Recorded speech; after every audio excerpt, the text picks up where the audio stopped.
Today, just by using a few keys on a computer, we can read articles, meet our friends and family, living far away, through a video call and have food delivered to our doorstep. What's more, we have become so accustomed to using the internet, we no longer bat an eyelid at any of these wonders it offers.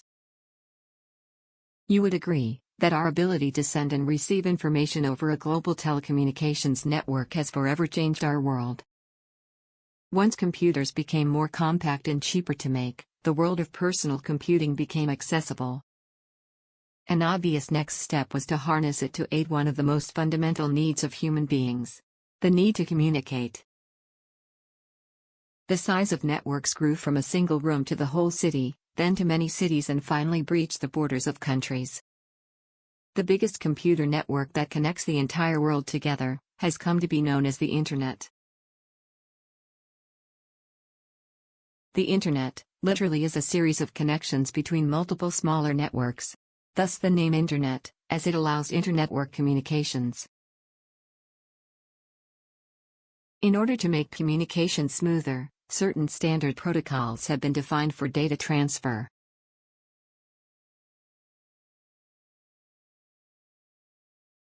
Isn't that cool?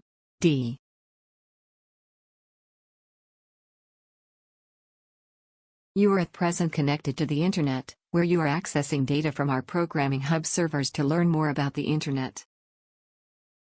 Isn't that cool? Even if that sentence is not 100% clear, I can assure you, we are moving forward. Smile.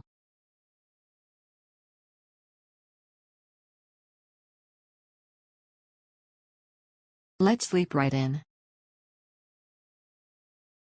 To access this application right now, your first connection is probably a LAN, which is all the devices connected to your Wi-Fi router. This is then connected to a WAN that might span your city or town and, which belongs to your Internet Service Provider, ISP, at the regional level. That router in turn may connect to an even bigger WAN that represents your country. There might be more connections, but you will eventually be connected to the backbone of the Internet. The backbone consists of giant routers with super high-capacity connections. Now, every time you click on a link or request a video, the data representing this makes the journey to the backbone of the network. It travels along the backbone and then completes the journey to your machine. Yes. This happens every single time.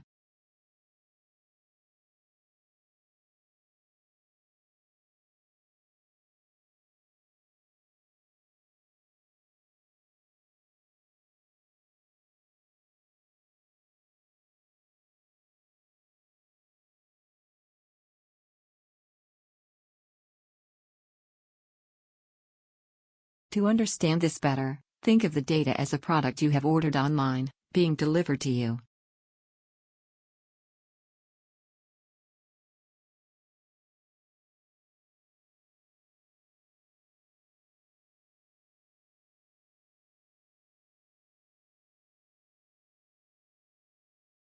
The product is first picked up from the seller, taken to a storage hub close to the seller, transported to another storage hub closest to you, from where it begins its final journey to your address.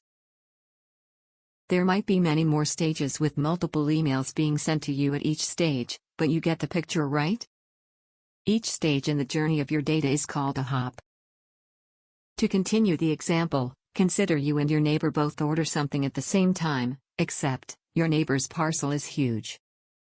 Both parcels arrive at your apartment building at the same time. However, since your neighbor's parcel is much bigger than yours, that delivery boy decides to use the lift first. Both, you and your neighbor ordered at the same time, but you had to wait longer to receive your order because the route to your house was occupied. The same thing can happen across a network.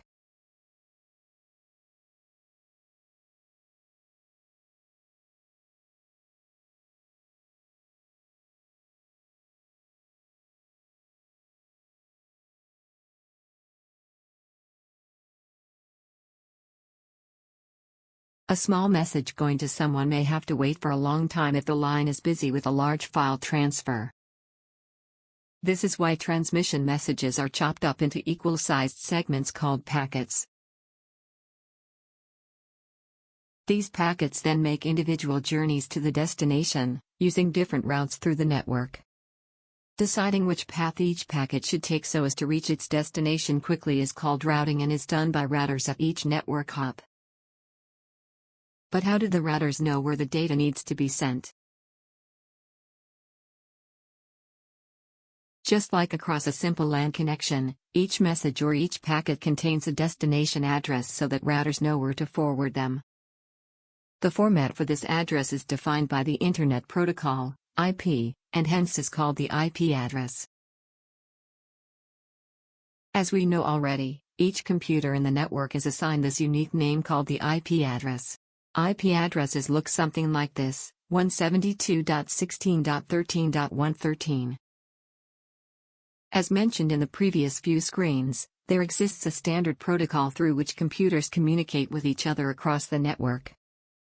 Just as we use the rules of grammar when we speak, the Internet uses rules of a protocol called the TCP/IP, Transmission Control Protocol/Internet Protocol, to ensure that interconnected devices can understand each other. Now when your computer is trying to display a website for you, it needs the website's IP address to locate and fetch the data. However, it is tedious to remember a site by their IP addresses, and we would rather type in the name such as google.com.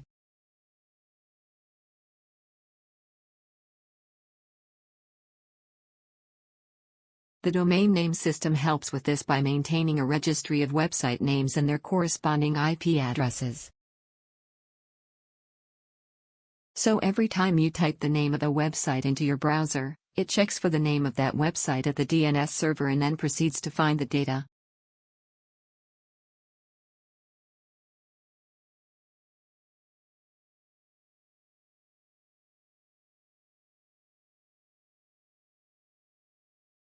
We have learned a lot in this module.